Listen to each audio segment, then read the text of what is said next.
In today's news, Maynard's sentencing delayed once again. Vision exercise planned for new venue. BVI calls for climate chief for support. Thomas crowned Junior Ambassador of Tourism. BVI National Spelling Bee competitions are held. HLSCC hosts inaugural scholarship lecture. CATS BVI shares details on 2024 program. And Cavaliers dominate the police in local T20. Defending champions dominate in softball. We have the details of this and so much more when 284 News returns. Orange alert! Orange alert! Fire is spreading across the BVI. The fastest, most reliable, and affordable fiber internet service is here for you. Look out for fire in these new locations: Slaney, Duff Bottom, Manual Reef, Seacows Bay, Albion, Hannah's, Palestina, Pleasant Valley, and Havers. Fiber is in your area. Call 444-4444 or visit a CCT store to find out more and bring it home. More locations coming soon.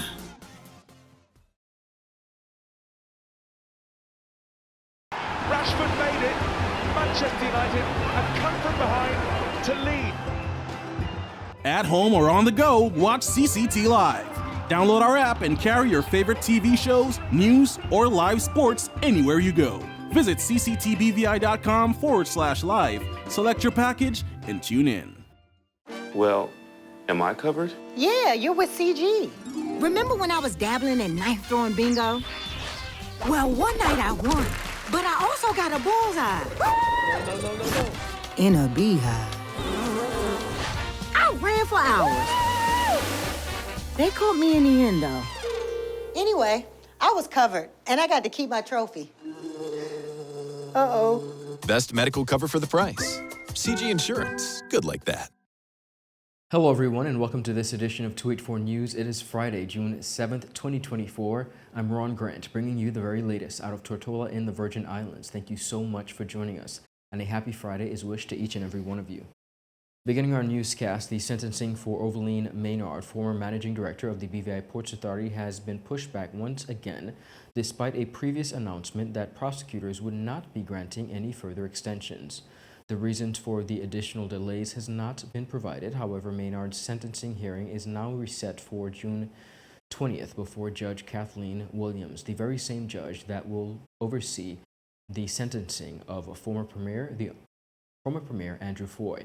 Now, Maynard confessed to being involved in a drug trafficking conspiracy led by former Premier Andrew Foy and has maintained her guilty plea since her arrest. Maynard was the main witness in the prosecution's case against former BVI Premier Andrew Foy in their drug and money laundering conspiracy to smuggle thousands of kilos of cocaine through the BVI. Maynard's son, Kadeem Maynard, was sentenced on November 20th, 2023 to serve 57 months in prison after he too pleaded guilty to conspiracy to import cocaine. Meanwhile, Foy's sentencing was also postponed April 29th to June 25th, and recently his attorney once again requested an additional delay in his sentencing, currently scheduled for June 25th. His attorney, Teresa Van Villette, filed a motion citing a scheduling conflict once again as the reason for the postponement, proposing a new date of August 5th, 2024.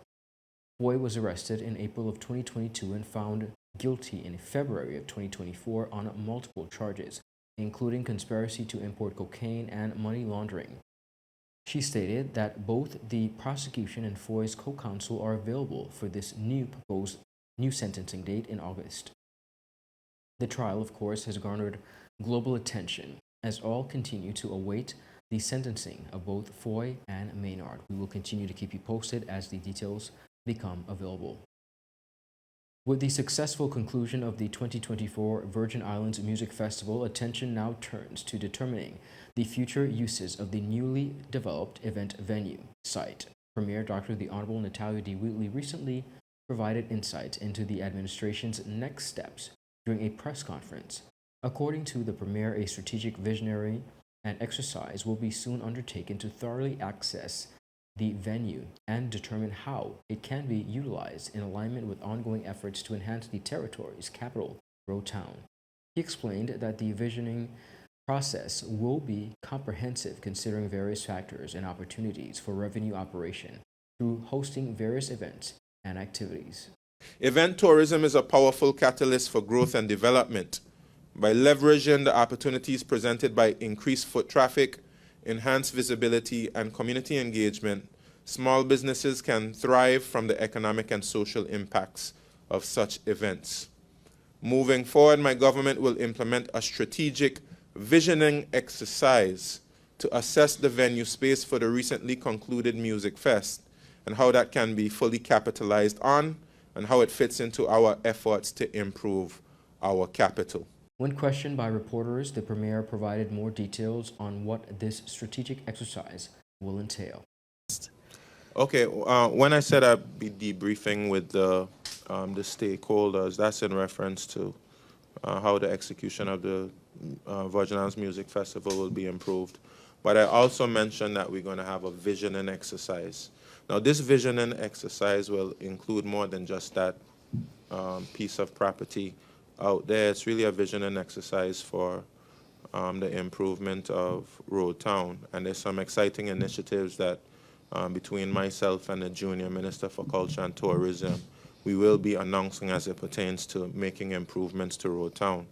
But we didn't need to do an exercise like that to clean up, that piece of land, because it should be obvious to everyone that the land out there needed to be cleaned up. And I've received quite a lot of positive commentary about how it looks out there compared to how it looked before.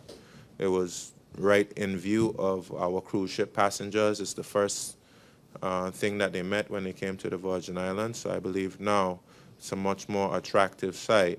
And we want to further improve the site and the area between the Pier Park going right up to Queen Elizabeth Park. And that area, we've been speaking about it for quite some time. They have preliminary concepts for that entire area. So it's time to advance some of those talks into real action. One possibility being weighed is relocating the annual Emancipation Festival Village to the new venue grounds. However, Wheatley noted this is still under consideration and may involve soliciting public input through a survey to gauge community sentiments on such a major move. Well, I wouldn't say it's not being held there. I'd say that certainly following the works which have been done on the site and following Parsons' actual presence on the grounds for the recently held music festival, I've been inundated with messages saying that persons want the festival to be held there. So I certainly will ask the tourist board, and I think they've already started discussions in that. I certainly ask them to consider it very strongly. Of course, there'll be positives and there'll be negatives, but thus far it seems as though quite a number of persons in the public want to see it there, and I think it may even be useful and helpful to do a quick survey to ascertain persons' views on the matter. No firm timeline was provided, but the strategic visioning process is expected to ramp up over the next few weeks. Wheatley reiterated that developing the venue was a key part of the broader development efforts for the Road Town area. Premier Dr. the Honorable Natalia D. Wheatley has called on the Executive Secretary of the United Nations Framework Convention on Climate Change, Mr. Simon Steele, to support the British Virgin Islands in its response to the negative impacts of climate change. Premier Wheatley highlighted that the BVI and other associate members of the UN regional commissions are locked out of climate finance despite their vulnerabilities as small island developing states. He argued that high climate vulnerability should allow the BVI to access concessional financing and receive grants to help the islands adapt to climate change. He also reminded the gathering that the BVI was hit by 2 Category 5 hurricanes in 2017, from which it still recovers. UNICEF Executive Secretary Steele acknowledged the situation of the BVI and other UN associate members and encouraged continued advocacy. Speaking on the importance of the meeting, Premier Wheatley said he was grateful for UNICEF, the Executive Secretary Simon Steele, for taking the time to listen to the challenges of the British Virgin Islands and other UN associate members in, of course, responding to the negative impacts of climate change, as well as other Caribbean SIDS within CARICOM. The meeting took place last week at the 4th International Conference on Small Developing States in Antigua and Barbuda. Viewers, up next, we have more on the local scene. We'll be right back after a quick commercial break. He hit me. Will CG cover this? Don't worry. Remember when I was in that competitive arm wrestling circuit? 3-time champion, baby! I did feel bad crushing all those arms and dreams. So I took them all out for ice cream, and then we got crushed. Anyway, CG handled my claims fast. That explains the arm. The best cover for the best value. CG Insurance. Good like that. At Partners for Kids, your child's health and happiness are at the heart of everything we do. We've been the trusted medical home for children and adolescents up to 18 years old. And now, we are excited to welcome a new member to our family of healthcare professionals. Introducing Dr. Aisha Maxwell, our new family practitioner. Dr. Maxwell brings a wealth of experience and deep passion for pediatric and adult care, ready to join our team in providing first-rate health services to your family. At Partners for Kids, we believe in a collaborative approach to healthcare, with partners in physical therapy, occupational therapy, and clinical psychology. Partners for Kids, where caring is just the beginning. Visit us at Road Reef Plaza, Tortola, open Monday to Friday, 8 a.m. to 5 p.m. Call us at 284-444-5437 or reach out at info@partnersforkids.com to learn more. Welcome back, everyone, and thank you so much for sticking with us. Adrian Thomas of the Elmore Stout High School has been named the 2024 Junior Ambassador of Tourism, continuing the school's winning streak in the prestigious competition. Following in the footsteps of her schoolmate Naomi Ofwongu, who secured the title of 2023, Thomas's victory underscores the Rams' dominance in promoting tourism awareness and education among the youth, particularly in tourism. The competition was intense, with Carrie-Ann McKee of Brigada Flax Educational Center Secondary Division taking the runner-up position. Socorro Teleford of the BVI Seventh-day Adventist School secured third place, rounding out a strong showing from students across all schools, both public and private, in the territory. Let's take a look at Adrian's performance. Imagine wading through pristine, crystal clear waters, breaking gently onto our majestic white and yellow sand beaches before ascending our many lush peaks and emerging into breathtaking panoramic vistas of our surrounding isles. These are but a few of many secrets to explore and enjoy while visiting our lovely Virgin Islands. And these secrets are what makes traveling to our destination so appealing to solo travelers. As Junior Minister of Tourism, while I believe that our territory is poised to cater to this market, more can be done to our territory to make it more appealing for those wishing for that solo experience. A key facet of solo traveling is the sense of freedom that it gives, as most solo travelers value freedom of movement without being constrained to guided tours. To facilitate this, we must consider the implementation of more signage throughout the territory. Increasing in signage allows for clearer navigation throughout the territory and can make little points of interest more visible to travelers. Furthermore, we need to return to publicizing all our current and upcoming events. Previously, a monthly publication known as the Lyman Times was made freely available and contained every event that was happening throughout the Virgin Islands for the month. This is an excellent initiative for solo travelers because it takes much of the guesswork out of a visit, especially if it's an impromptu, unplanned trip that most solo travelers often commit themselves to. Another key facet of solo traveling is budgeting, maximizing the experience for money spent. To this end, we need to find a more reliable and affordable public transport system here in the Virgin Islands. Our current methods of traversing our territory are expensive and the services are often unreliable, as there are no schedules visibly posted or broadcasted for travelers to visibly access.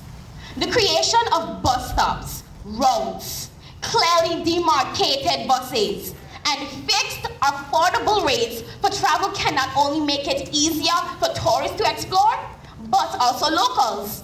With global tourism expected to return to pre-pandemic levels this year, we must seize this opportunity and invest in our infrastructure to attract a more diverse brand of traveler today. Thank you. Her prizes, Thomas received a cell phone device from telecommunications provider CCT with a year of free service, and she will serve as the company's newest brand ambassador. The Junior Ambassador of Tourism program aims to engage young people in the promotion and preservation of the BVI's tourism industry, fostering a sense of responsibility and pride within the BVI. Thomas will be aiming to follow in the footsteps of Ifwungu, who created history last October by becoming the Regional Junior Ambassador of Tourism at the Caribbean Tourism Organization's Youth Congress in the Turks and Caicos Islands. The territory's top young spellers were recently recognized after a hard-fought battle at the 2024 National Spelling Bee competitions. In the primary division, Cameron Todman of the Alexandrina Maduro Primary School claimed the championship title by correctly spelling the winning word debacle. Todman, best student from the schools across the BVI, offered, of course, an intense round. In addition, Todman received a hero's welcome at his school campus, having returned with the first place trophy.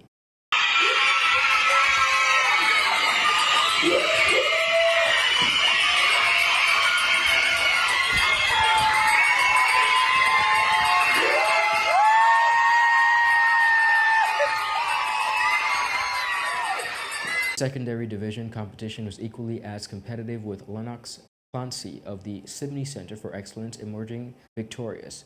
Clancy clinched the win by correctly spelling every word that day. Meanwhile, Walenia Moore of Brigado Flags Educational Center and Alia Williamson of Virgin Islands School of Technical Studies were tied on 40 points. Now, viewers, the annual BVI Spelling Bee competition aims to promote academic excellence, build self-confidence, and cultivate skills like public speaking in the territory's youth. This year's winners received trophies and other awards. Family, friends, teachers, and members of the public were on hand to cheer on students during the amazing and exciting events. The Department of Education extended congratulations to all participants on the hard work and achievement. The HLSCC Stout Community College hosted a historic lecture recently as it welcomed its Fulbright scholar, Tiffany Unique, who delivered an inaugural Fulbright lecture at the Learning Resource Center. The lecture delved into, and I quote, literacy tabanka, towards a decolonial methodology and endings, of course, in the novels and stories of the Virgin Islands and the Greater Caribbean. Unique, a distinguished novelist, poet, and of course, well-known for her short writing stories, brings a wealth of experience to the lecture, having previously served as professor of English and creative writing. She was named the Fulbright Scholar to the British Virgin Islands in 2023, following the HLSCC Stout Community College's inclusion in the Fulbright Scholars Program by the UK Fulbright Commission in 2022. Now, viewers, this prestigious Fulbright Scholar Program allows university faculty members with a PhD or an equivalent terminal degree to engage in teaching and research activities abroad, fostering academic and cultural exchanges. President of the HLSCC Stout Community College, Dr. Richard Georges, expressed immense pride and gratitude for the efforts that made this milestone possible. Vice President of the Academic Affairs, Dr. Ronald Burton, echoed this sentiment, highlighting the significance of Unique's lecture. The lecture was a profound exploration of how Caribbean writers address themes of identity, culture, and self-determination through the endings of their fictional works. Unique's insights are expected to provide a unique lens on the complex narratives that shape the cultural and historical landscapes of the Caribbean region. HLSCC's achievement in securing its first Fulbright Scholar underscores the institution's commitment to academic excellence and the promotion of cultural and intellectual exchange. At Higher BVI, we're not just about business. We're about empowering lives, and that is because we aspire to inspire. By choosing us, you're supporting a company that believes in equal opportunities, diversity, and community growth. Our mission goes beyond profit. It's about providing HR solutions, fostering talent, and leaving a positive impact. Join us in building a better future, a better BVI. Choose Higher BVI, where your support isn't just a transaction, it's a transformation. Together, we're changing lives in these beautiful Virgin Islands.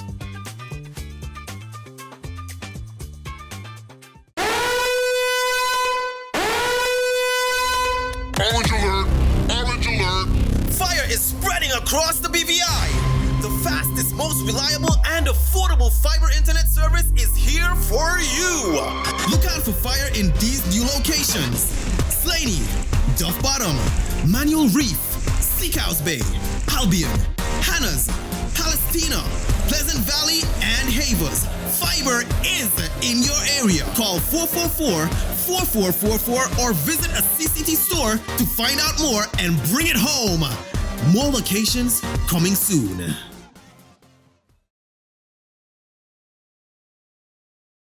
Welcome back, viewers, and thank you so much for sticking with us. Continuing on, exciting plans are in store for this year's Basic C Skills program organized by kids and the BVI C program. The team recently visited 284 Media Studio to discuss the upcoming activities, and we have a leading discussion with Bajan Smith, Assistant Program Director of Kids and the CBVI.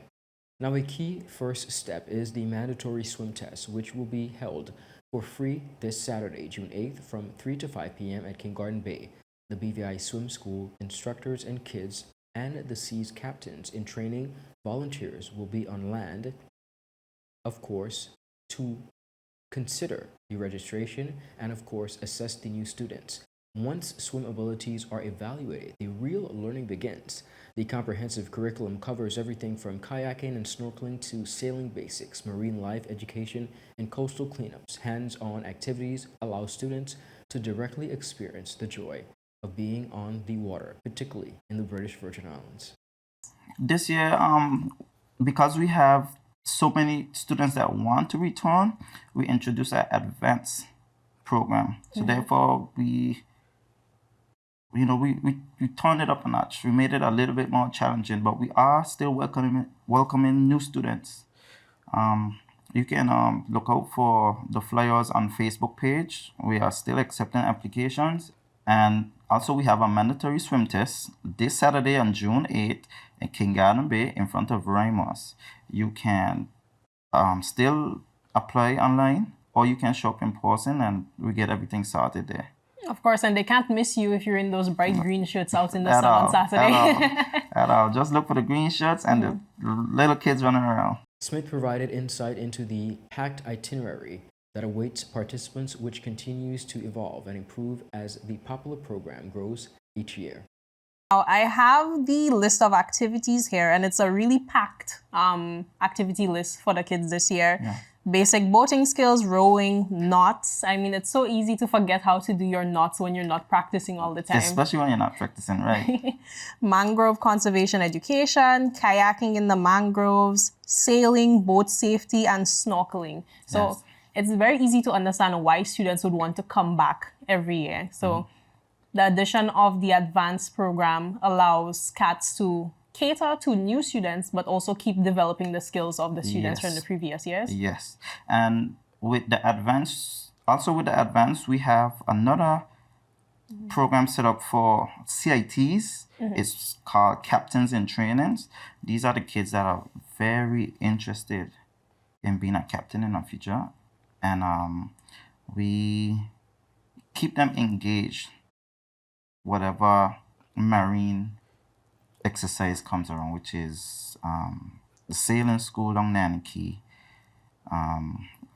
Still diving, still snorkeling, anything to do with the marine. They're very interested, and we also recruited some new ones for this year. I think we're still in the interview process. So yeah, so we got some good things coming for this year. We're just trying to upgrade the program every time we come around. The program runs through the month of July, providing an enriching opportunity for kids to stay active while making memories. Registration is currently open for the 2024 Basic C's Skill Program. A blistering century, of course, from opening batsman Mr. Shiwaking propelled the Cavaliers to a comprehensive 88-run victory over Police in the 2024 BVI Cricket Association's T20 League on Sunday. Batting first at the Greenland Cricket Grounds, the Cavaliers posted a mammoth total of 216 runs all out, setting a daunting target for Police. Players for the match, Shukran was in the sublime form and leading his team with an impressive 125 runs from the 61 deliveries. His innings were studded with 11 sixes and 4 fours, showcasing a masterclass in power hitting and precision. Despite the brilliant batting display, the efforts of Police bowler Colin Fraser stood out with his remarkable figures of 5 wickets and some 24 runs from 3.5 overs. Now in response, Police struggled to keep up with the required run rate, managing only about 128 runs for 9 wickets from their 20 overs. Gian Diarin was the pick of the bowlers for the Cavs, ending with 3 wickets for 15 runs from his 3 overs, effectively sealing the victory for his team. Meanwhile, in a thrilling second game of the day, the Vikings edged out for VI combined Renegades in a nail-biting encounter, securing a 2-wicket victory off the final ball of play. Batting first, the Renegades posted a competitive total of 199 for 6 from their 20 overs. Arthur Telmack played a pivotal role with an unbeaten 68 runs, while Borden Samuel provided solid support with a well-made 45. Now, Carl Fraser spearheaded the bowling attack for the Vikings, ending with an impressive figures of 3 wickets for 18 runs from his 4 overs. In their chase, the Vikings showcased remarkable resilience, reaching 202 for 8 from their 20 overs. Player of the match, Fraser capped off a stellar all-round performance with an unbeaten top score of 69 runs from the 24 deliveries. And on the continued matter of sports, in the latest round of the 2024 Raymond Mahassa Mercer and Kathleen Foy National Fast Pitch League, both defending champions demonstrated their strength with commanding victories last weekend. The weekend of softball action kicked off on Friday at the E. Wallen Bruley Ballpark with a high-scoring encounter between Power Outage and Aces. Power Outage, the 2023 men's division runners-up, secured a 17-10 victory, collecting 14 hits. Jamarly James, Jamal Allen, and Andre Teatley each launched a home run to set the tone for the game. Saturday saw the men's defending champions, Pirates, dominating Storm with a decisive 16-6 victory. The game turned into the 3rd inning when the Pirates extended their lead significantly by scoring some 8 runs compared to the Storm's 1. Now, particularly in the final men's game of the weekend, VG Heat outplayed West Webster, claiming a comprehensive 22-12 victory. The women's division also witnessed some thrilling matches. Kalisha Stout led Pure Problems to a commanding 21-6 win over Lady Wings on Saturday, delivering an outstanding performance within the circle. On Sunday, the women's defending champions Synergy continued their dominant run with an emphatic 18-3 victory over Sparks. Contributions from the Sprov, Scatliff, Foy, Malone, and Collins ensured a comprehensive win, highlighting synergy, depth, and teamwork. The league action is set to continue this weekend with an exciting lineup of games. On Friday, Hot Shots will face Power Outage at 7 p.m., followed by Blazers taking on Lady Wings at 9 p.m. Saturday's schedule features Warriors against Sparks at 6 p.m. and Mobsters versus Storms at 8 p.m. The weekend will conclude on Sunday with Aces battling VG Heat at 5 p.m., followed by Power Outage taking on Mobsters once again at 7 p.m. Viewers, that is it for today's news roundup. Be sure to follow us for your daily news updates at 284media and 284BVI on our WhatsApp channel, and Facebook at 284media and 284BVI on Instagram, and X, formerly Twitter. I'm Ron Grant. Do have a beautiful rest of the evening. A happy Friday is wished to each and every one of you. Thank you so much for joining us. I'll see you later. Goodbye.